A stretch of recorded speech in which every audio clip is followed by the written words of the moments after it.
Agora sim. Olha, boa tarde a todos. Claro. Ah, temos hoje a primeira apresentação de 2025 das conferências online da SECA. Temos um convidado com um trabalho já conhecido, o João Pimenta, a quem agradeço, obviamente, estar aqui, ter aceito o convite, estar aqui a disponibilizar um pouco do seu tempo.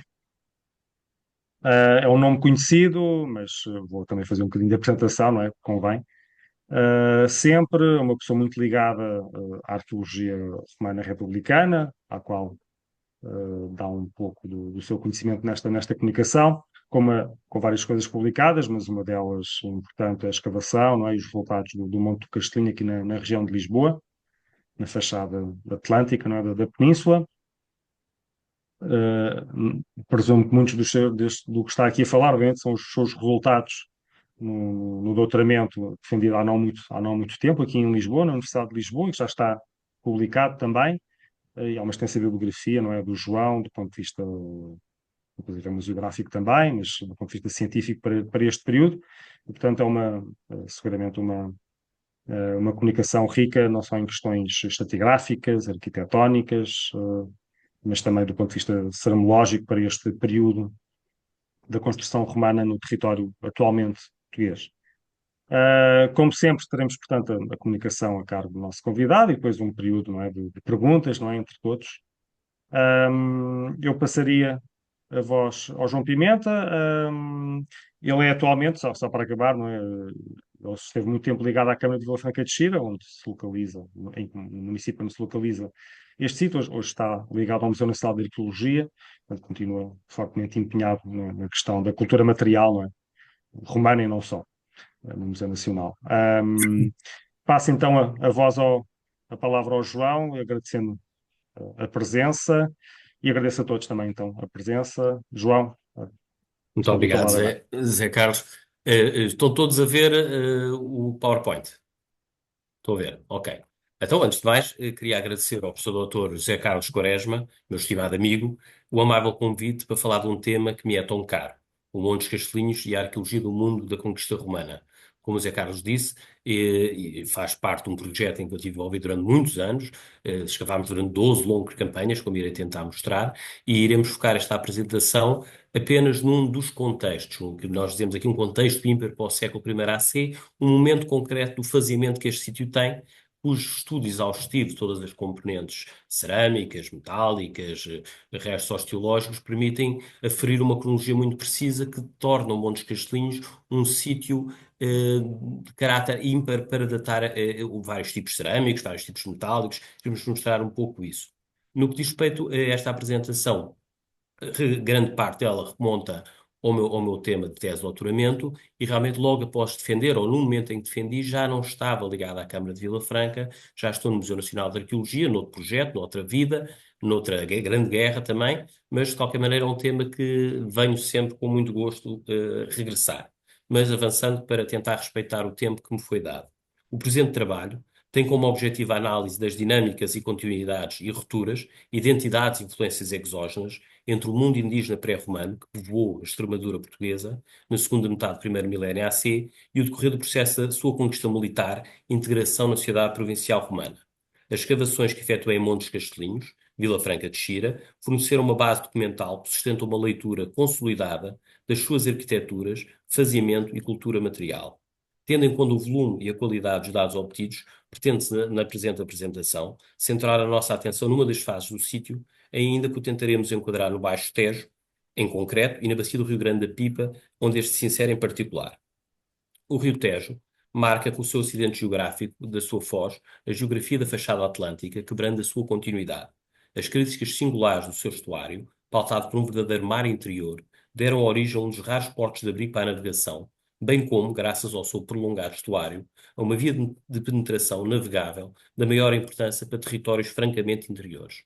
Estas características, rapidamente intuídas pelos navegadores mediterrâneos, fizeram com que este espaço assumisse desde os primeiros momentos do processo da conquista da Espanha um papel fulcral e estruturante. O Montes Castelinhos, a estação arqueológica, com o CNS 3923, localiza-se numa propriedade privada, denominada Quinta da Marquesa. ocupa um vasto morro e suas encostas, com altimetria máxima de 88 metros, erguendo-se de forma proeminente sob a margem direita do Rio Grande da Pipa e do Rio Tejo, do qual dista atualmente 2 quilómetros. A sua configuração preponderante, com encostas bastante inclinadas em três dos seus lados e escarpadas do lado oeste, confere-lhe claro destaque na paisagem, dominando de forma contundente uma ampla área circundante. Montes Castelinhos constitui uma fundação romana, criada de raiz no local até então desabitado. A opção por esta localização é direcionada e revela um conhecimento apurado das dinâmicas geográficas da transitabilidade do Baixo Tejo e Península de Lisboa. O Morro Castelinhos implanta-se de forma dominante sobre a via natural terrestre entre os principais núcleos urbanos regionais, controlando o acesso ao interior da Península de Lisboa e Serra de Monte Junto, mas também ao Alentejo Central, pelo vale do Rio Sorraia, cuja foz se localiza precisamente em frente a este sítio.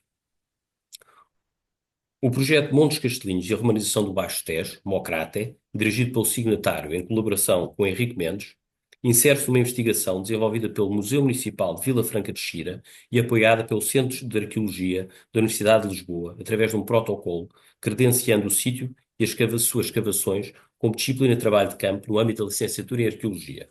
Esta fotografia, que mostra aqui na imagem, atesta precisamente o dia, já em 2010, ou nos longínquo ano já de 2010, da assinatura do dito protocolo com o então diretor da faculdade, António Feijó, e os diretores do Departamento de História, Dr. Carlos Fabião, e o diretor do Departamento de Arqueologia, o saudoso Dr. Vítor Gonçalves, que se pode ver aqui na imagem.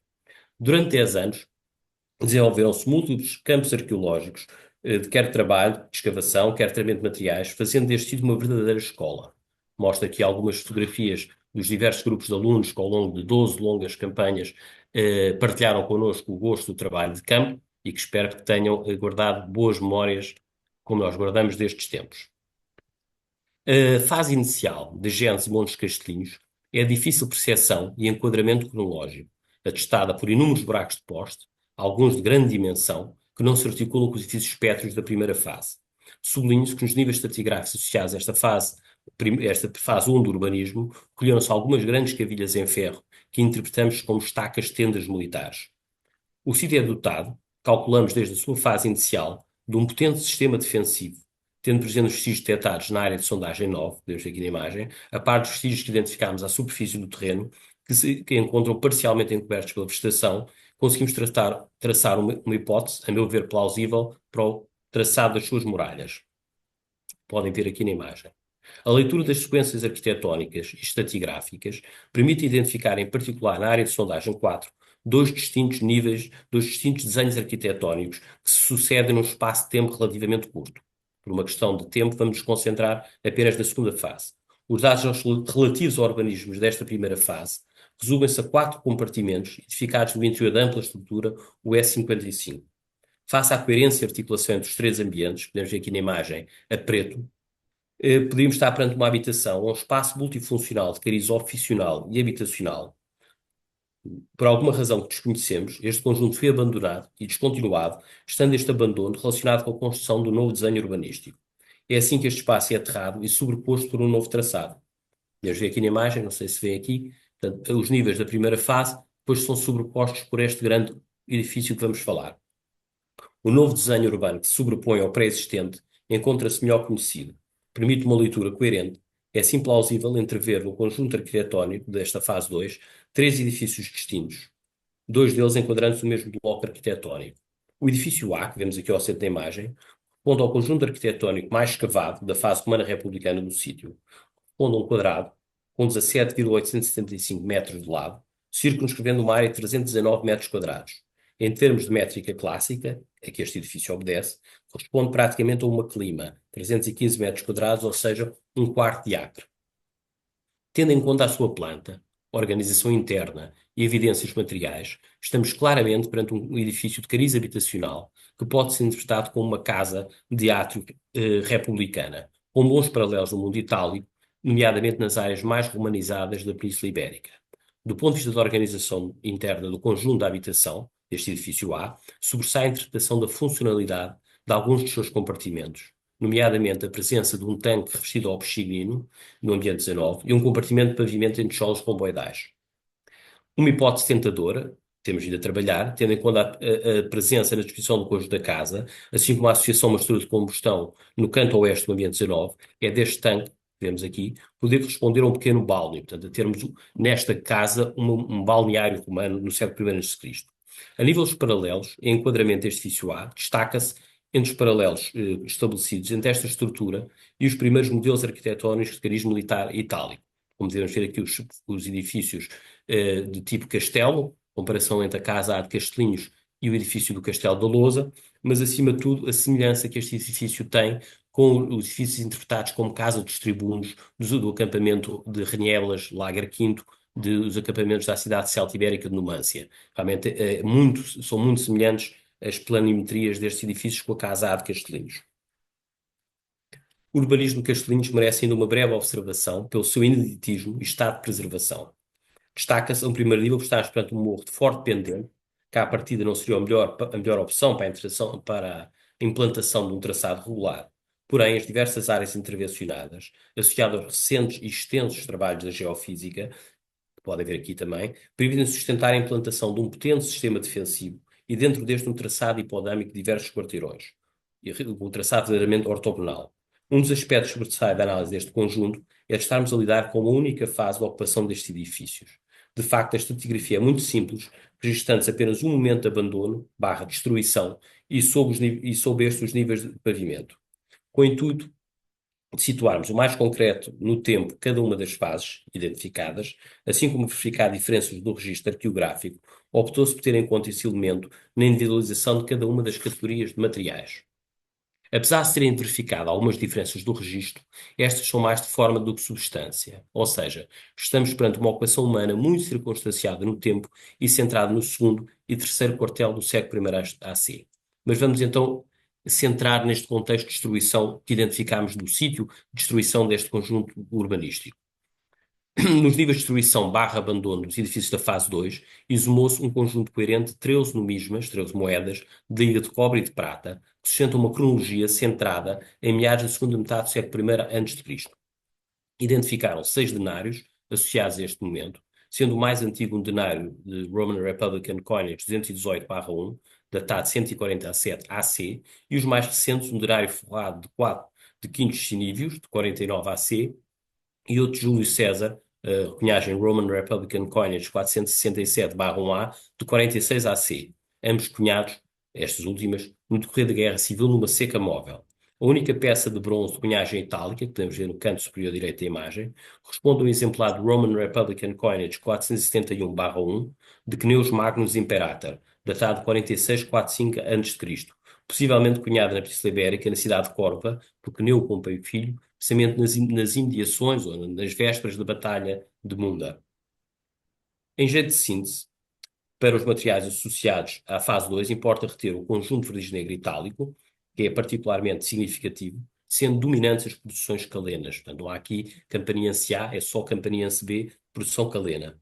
Sobressai a presença de fragmentos atribuíveis às grandes patras Lambolha 7 e às tigelas Lambolha 1, nas suas diversas variantes formais. Ainda com menor expressividade, encontram-se representados os pequenos recipientes das formas de Lambolha 2, Lambolha 3, assim como os pratos de Lambolha 5, compondo e completando assim o repertório caleno do século I a.C. A presença de 6 fundos com decoração impressa de losango, típica da fase tardia dos ateliês calenos, é um dado a sublinhar, vista a cronologia desta decoração, centrar-se entre 70 e 40 AC. Nesta imagem já vemos as imitações de verniz negro itálico, em pasta cinzenta, que são abundantes nesta fase. As patas de Lambolha 28 são a morfologia melhor representada, seguida das patas de Lambolha 5 e 7. Segue-se a categoria funcional de taças, que podemos associar à forma Lambolha 1 e à forma Lambolha 2. Temos ainda de que vincar a presença no conjunto de imitação de verniz negro itálico de fundos com decoração estampilhada em losango, o que remete mais uma vez para a típica decoração presente nas cerâmicas de verniz negro caleno. As paredes finas. Entre este conjunto de cerâmicas dominam os serviços itálicos, correspondendo este a 96,5% do material identificado. Contudo, surgem já algumas peças que, ainda com cautelas, identificamos como provenientes da área da ulterior bética e da ilha de Abusos. Dominam entre as produções itálicas os copos da forma 3 de Maillet, nas suas diversas variantes, com 50 número mínimo de indivíduos, correspondendo a 58,2% do conjunto, seguidos da forma 2, que responde a 29,6%. Encontram-se ainda presentes, representados por um fragmento de cada, os corpos da forma 12 e 21 de Maillet. A sua presença figura-se com pertinência cronológica por aferir uma data superior para a cronologia do abandono desta fase 2. As lucernas, apesar de muito fragmentadas, encontram-se bem atestadas, coexistindo formas de tradição helenística, com lucernas itálicas do tipo Dressa Lambolha 2, 3 e 4. Estamos assim perante um conjunto coerente de lucernas, com uma cronologia centrada em meados da segunda metade do século I AC, dado cronológico esse, reforçado pela presença do exemplar de Dressel Ricci 3A, com decoração no disco, que remete para momentos avançados, possivelmente do terceiro quartel do século I AC. O estudo do vasto conjunto de ânforas romanas associadas a esta fase é assaz expressivo. Tal como na primeira fase, que não entrei aqui em detalhes, destaca-se a importância dos diferentes âmbitos produtores hispânicos, com um claro domínio dos tipos e produtos da área sudeste ou ulterior, particularmente da sua região interior, correspondendo ao Vale do Guadalquivir, e da área costeira ocidental, entenda-se Baía de Cádiz. O estudo detalhado e subsequente quantificação do conjunto vieram a confirmar esta leitura, concluindo-se que contabilizavam 494 fragmentos, correspondendo a 213 número de indivíduos, o que representa 73,4% do total do conjunto. As ânforas itálicas encontram-se escassamente representadas, foram identificados 24 fragmentos oriundos dessa macro-região, equivalendo apenas a 3,8% do total da amostragem. Este padrão configura uma questão cronológica, mas também de lógica de previsão. Assim, o sítio Montes Castelinhos parece corresponder já a um padrão de recepção/consumo de produtos alimentares já de menos terminais da República e início da segunda metade do século I AC, quando os produtos do Vale do Guadalquivir, conjuntamente com os da área da costa do sudoeste, maiormente da Baía de Cádiz e da fachada ocidental atlântica da ulterior, primeiras posições do Vale do Tejo, Sado, dominam esmagadoramente o abastecimento. O registro que nós temos em Castelinhos permite também ensaiar, uma coisa que eu não fiz na tese, mas que ensaiei aqui pela primeira vez, o grau de registro que conseguimos elaborar, cartografando e georreferenciando as diversas componentes artefactuais, permite-nos verificar a localização, nomeadamente de várias tipologias de materiais. Ensaio aqui só com as ânforas, para se analisar que há realmente uma diferença entre os vários tipos identificados, aqui com as ânforas Manhã C2, mas, por exemplo, este mapa que apresento aqui, com a localização das ânforas ovoides 1, quer de Guadalquivir a preto, quer com as ovoides 1 gaditanas a amarelo, para verificarmos a sua distribuição no conjunto edificado, verificando-se algumas curiosidades, nomeadamente uma localização específica para as ânforas itálicas que não vemos noutro tipo de materiais, pode ter a ver com a sua qualidade ou a sua raridade nesta fase. Entre os artefactos metálicos, com importância também para a cronologia, sobressai o conjunto de fíbulas, sendo, como sabem, um bom indicador cronológico, que remete mais uma vez com segurança para o terceiro quartel do século I AC. Identificaram-se 34 exemplares, muitas fíbulas, sendo a amostragem dominada pelas fíbulas tipo Alésia, ou tipo ponto 41, 12 exemplares, evidenciando alguns exemplares uma particular decoração recortada no arco, característica dos modelos Alésia precoces, como podemos ver aqui nestes dois modelos no topo da imagem. Estes exemplares surgem a par de 4 fíbulas tipo Nauheim, 2 exemplares do tipo Schul 4H ou ponto 32, 3 fíbulas tipo Pseudolatene e 3 fíbulas anular romana.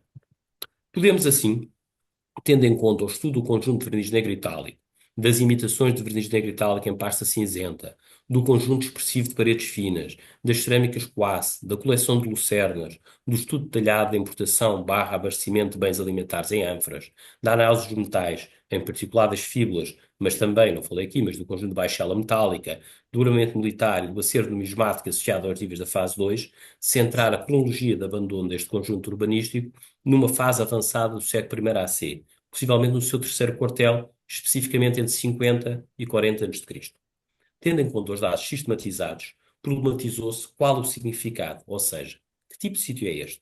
Estaríamos perante um povoado indígena, fundado no momento tardio da conquista? Podemos estar perante uma fundação romana de cariz urbano, um primeiro modelo de cidade? Ou estaremos perante um facies militar, interpretando assim este estabelecimento como um acampamento de cariz permanente? O intuito da investigação, que tenho vindo a desenvolver, é precisamente tentar dar resposta a esta questão. O franco domínio do Morro da Quinta da Marquesa se tem sobre o traçado da via romana, que liga precisamente ao Licipas Calabis, não deve ser menosprezado. Apesar da edificação desta via não poder ser reportada nesta época, creio que na sua gênese pode ser precisamente o de uma via militar, portanto, uma via militar. Tentando responder às problemáticas que levantamos, o registro arqueológico não remete para uma instalação indígena. Antes, pelo contrário, Os diversos elementos de análise remetem para uma instalação halógena ao território em questão. A hipótese de podemos estar perante uma fundação de cariz urbano é interessante, contudo, os dados que expomos para o extremo ocidente da ulterior não autorizam supor uma fundação de centros urbanos antes do Principado de Augusto, quando se implementa o projeto cesariano das fundações coloniais. Um dos dados pertinentes para esta análise e que desenvolvemos foi o estudo do conjunto das cerâmicas comuns, que nos remetem para o mundo cotidiano das comunidades que aqui se instalaram. O seu estudo levou, inevitavelmente, a estabelecer comparações com o mundo indígena.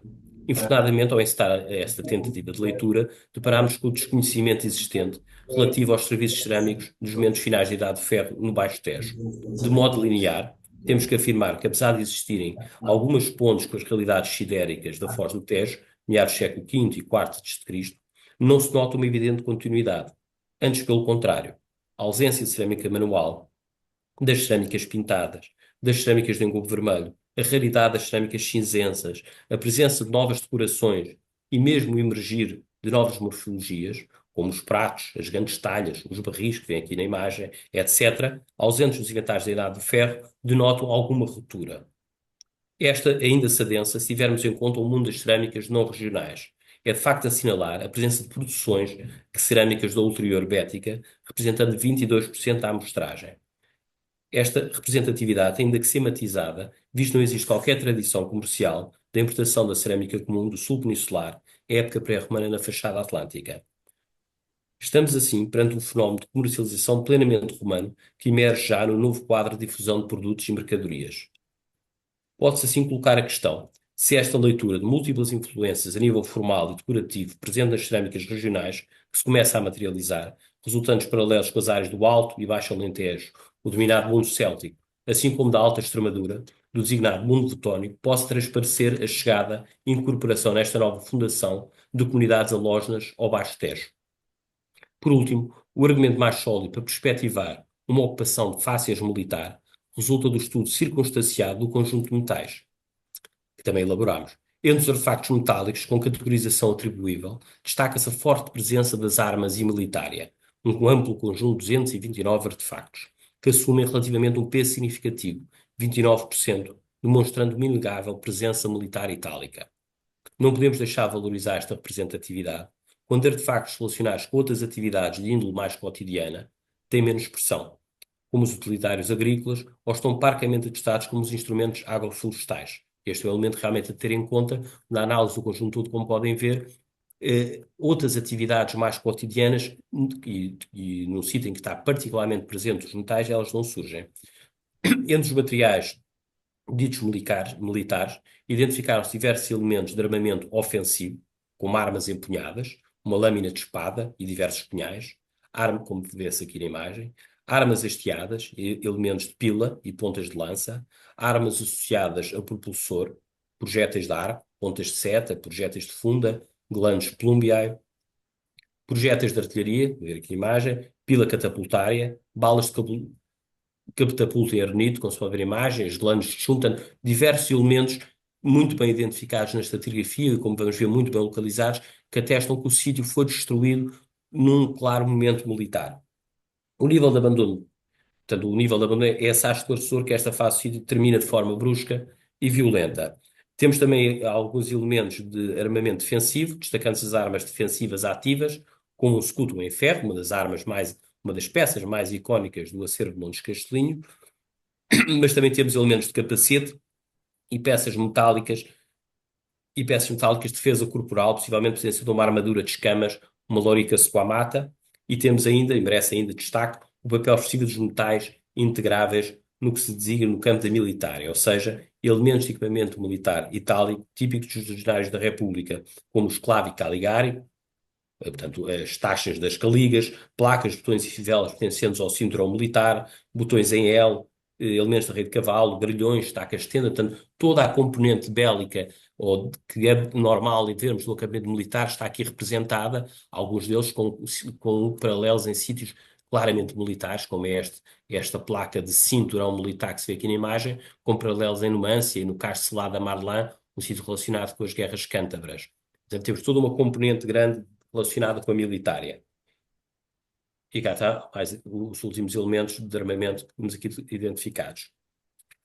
Esta imagem é particularmente interessante, que é a planta das estruturas de sondagem 4. Temos vindo a seguir com a localização, georreferenciação destes níveis, ou destes elementos militares, nos níveis de destruição, em que assistimos ao derrubo dos telhados desta habitação, a um nível de incêndio em que estão muito bem representados os projéteis, os elementos militares.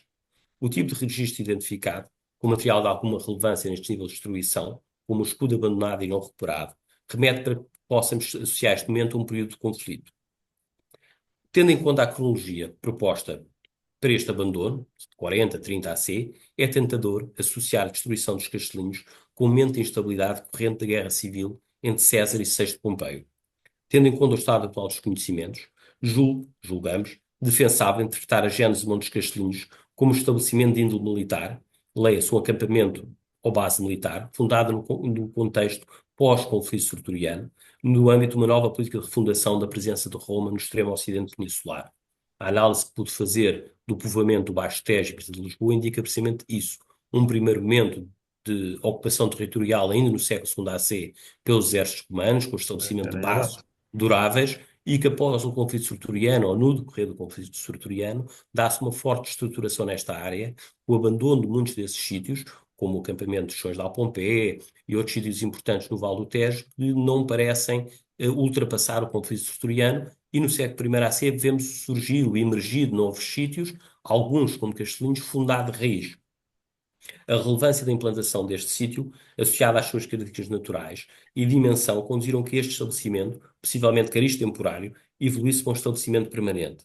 É este cariz perene, que inicialmente se materializa na fase 1 do urbanismo, naqueles buracos de poste que vimos, e que foi rapidamente abandonado. Qual é a razão de ser destruído e sobre ele ser sequencialmente instalado outro desenho urbano? Poderíamos, como hipótese de trabalho, estar perante vestígios de distintas ocupações conjunturais deste espaço, fruto de distintos dispositivos militares que terão usado este mesmo Morro de Castelinhos.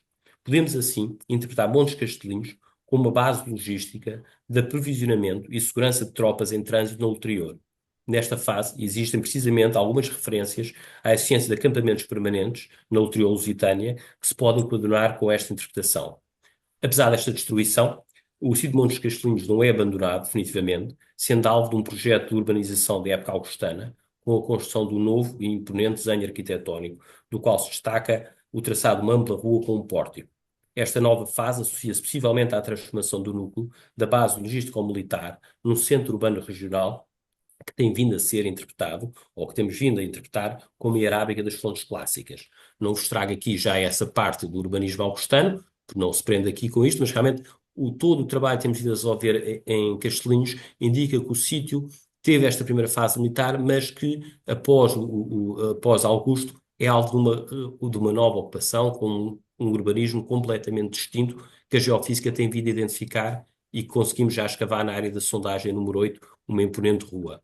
Bem, mas Castelinhos, só para terminar, para também não alugar do tempo, é também alvo de um projeto que nasce e emerge no seio do Museu Municipal, e que temos vindo sempre a pautar com a tentativa de fazer uma arqueologia pública, transmissão de conhecimento, e Castelinhos tem, nesse aspecto, é um caso interessante, porque teve a sorte, logo, normalmente faz exposições no fim de um projeto. Castelinhos teve a sorte, face também ao impacto que as suas primeiras descobertas tiveram, a ser convidado logo em 2013 a fazermos uma exposição no Museu Nacional de Arqueologia. Podemos ver aqui a imagem do telão do Dizer Montes Castelinhos no museu. Aqui é alguma imagem dessa exposição que efetuámos em 2013, já com a componente militar e as problemáticas que então se teciam, e também sempre realizámos alguns encontros, aqui o congresso que organizámos sobre o registro do Val do Tejo, em Vila Franca, em 2013, do qual foi publicado um volume de atas sobre esta problemática, o catálogo que se fez da exposição.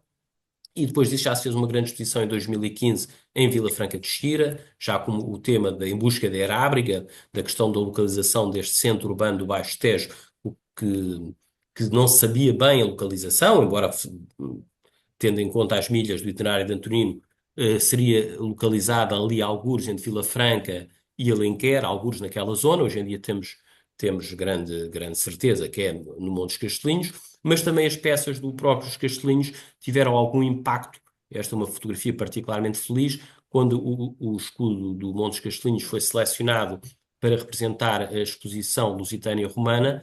que esteve nesta fotografia em Mérida. Podemos ver o secretário de Estado então, o então diretor de Mérida, e ao lado a professora Trinidade Nogales e o diretor do Museu Nacional de Arqueologia, a apresentar precisamente este escudo ao lado das peças de cabeça de Faia-Monte, e também a inauguração de outra exposição que tivemos a oportunidade de fazer em Vila Franca, em torno desta problemática dos castelinhos e sob o signo de Marte, como vemos aqui. Portanto, este é um papel particularmente importante e que a nós é-nos muito grato, haver realmente a investigação seríssima, com o estudo de todos os fáceis extremos e tudo mais, mas também que essa investigação passe para a comunidade e permita passar essa investigação para os públicos. Aqui outra exposição que fizemos, precisamente na Junta de Freguesia, onde o sítio se localiza, Castanheira do Ribatejo. Mas bem, falando sobre o fáceis de destruição de Montes Castelinhos, foi isso que nos trouxe aqui. Portanto, a escavação que desenvolvemos, estas 12 campanhas arqueológicas, permitiu-nos definir um fácil de destruição muito claro, cuja análise das componentes cerâmicas feitas por contexto permite-nos hoje já apresentar este enquadramento em que temos para o extremo ocidente da Península Ibérica, apesar dos contextos do período republicano estarem muito melhor estudados para o século II a.C., para o período sertoriano já há sítios realmente chave, por exemplo, Libisosa e Albacete, para a fase de Munda, para a fase tardia da conquista, para a fase da guerra do período cesariano, não há raridade de contextos. Castelinhos é um contexto que, a partir de agora, pode ser utilizado para aferir bem esta cronologia tardia, quer, como tentei apresentar, o conjunto de verniz negro, com as formas características destes horizontes tardios, quer uma coisa que começa a ser bastante clara, a par destes serviços de verniz negro itálicos, surgem conjuntos de pasta cinzenta que tentam reproduzir os mesmos modelos, mas com produção, calculamos, ou estamos vindo a estudar, possivelmente a área do Guadalquivir. As últimas produções da Baía Gaditana, que vemos aqui embaixo, as produções começam também, que surgem também as cerâmicas tipo Quace, que ainda surgem, a parte das lucernas, paredes finas, luz ungüentária, o conjunto de ânforas permitiu muito bem definir este fácis tardio, em que as ânforas itálicas são já raras, em que as típicas ânforas Magnácio 2B já começam a rarear, e em que as primeiras produções do Val do Tejo, Sado, começam a emergir com bastante pujança, reproduzindo as formas que estão bem definidas para o sul do ulterior, mas também este fácil cerâmico permitiu verificar, do ponto de vista de armamento, muito bem estes conjuntos, problematizando várias questões, nomeadamente com os elementos de scutum e esta presença destes elementos tardios, em que já há diferenças do armamento que estava presente nos contextos sertorianos. E, acima de tudo, no conjunto de cerâmica comum, que temos aqui um conjunto e uma proposta tipológica para as produções do Baixo Tejo, Península de Lisboa, do Extremo Ocidente, com um claro enquadramento tipológico, mas também para esta fase, os conjuntos das importações da área da Baía Gaditana e do Val do Guadalquivir, portanto, cerâmica comum, quer itálica, quer proveniente do ulterior, que circula, é comercializada, e algumas das peças que propusemos no âmbito dessa tipologia que criámos só eram comercializadas per si, mas como embalagens de alguma coisa, determinados potes béticos, propomos que fossem transportados como recipiente para vários tipos de produtos alimentares. Bem, e é tudo. Muito obrigado.